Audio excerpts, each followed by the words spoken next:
The number of households turning to food banks in Ontario has dramatically increased over the year, according to the Ontario Association of Food Banks. Right here in Burlington, our local food banks like Partnership West say they're also feeling that increase. Well, basically, our numbers have gone up, I'd say, probably 5% over the last year. It's always increased every year, unfortunately. Our numbers are, we're feeding around, I'd say, a little over 9,000 people a year. And mostly in single people is the major factor. We do have a few extra families coming in every month. We do about 25 at this location, new families per month, which may not seem like a large factor, but it is to us. And we have a database of over 6,000 families in Burlington since we started in '91. And we do about 400 families per month, which is quite remarkable for Burlington, because our rents are really high compared to, like Hamilton or some of the areas of Toronto. We're basically all our rents are the same, and there's less subsidized housing in Burlington as per our families. Over half the donations go towards single individuals within our community. The remaining goes towards families and as well children. Now, if you take a look right here in their storage room, this supply is for around 3 months for over 400 people in the community. But if you take a look at just how much food is in here, you'll see it goes all the way to the ceiling. And this is only the supply for around 3 months again. So you can imagine why they say they always need donations, because this is a lot of food for a short period of time.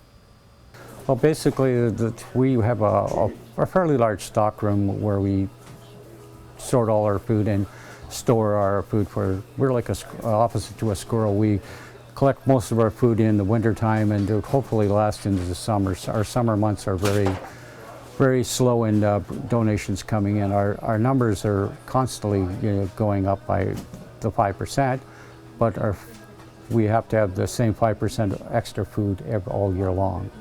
And the food in there right now should cover us probably till hopefully February, which is hard to believe that the amount of food we get, and we're very thankful for the people that do give us food.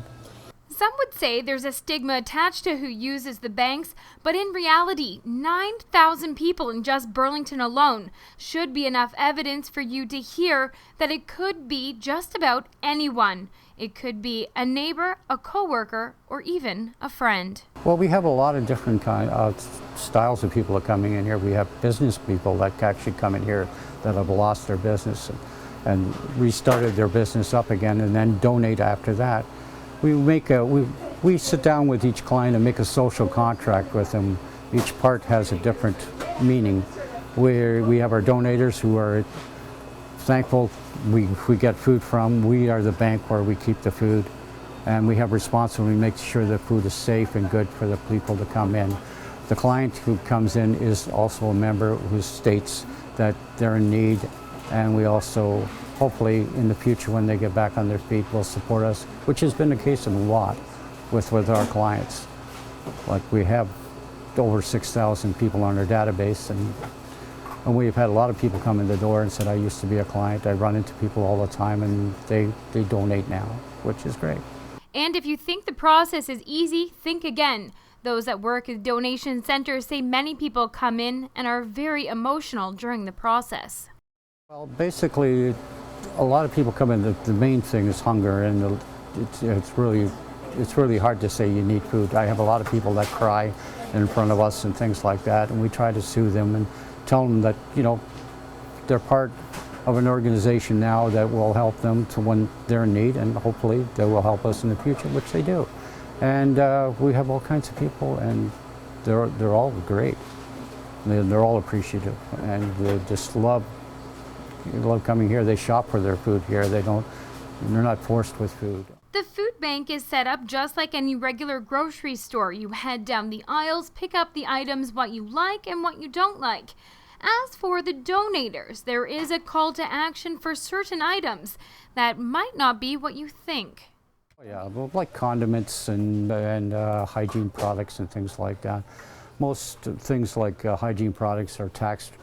You have to pay scale tax on, so that's an added thing for clients and things to buy and things like that. And you really can't go apply for a job if you're not clean or everything else like that. So we try to keep up everything in here for them. We do expend a lot of money buying fresh products and milks and breads and margarines and meats and things like that. So. Anytime between now and Christmas, make that donation, pick up a few extra items, put them in your cart, and make sure you drop them off at the Partner West Food Bank bins at the front of the grocery store. Also, be sure to check the date before you donate to make sure that that item is still good.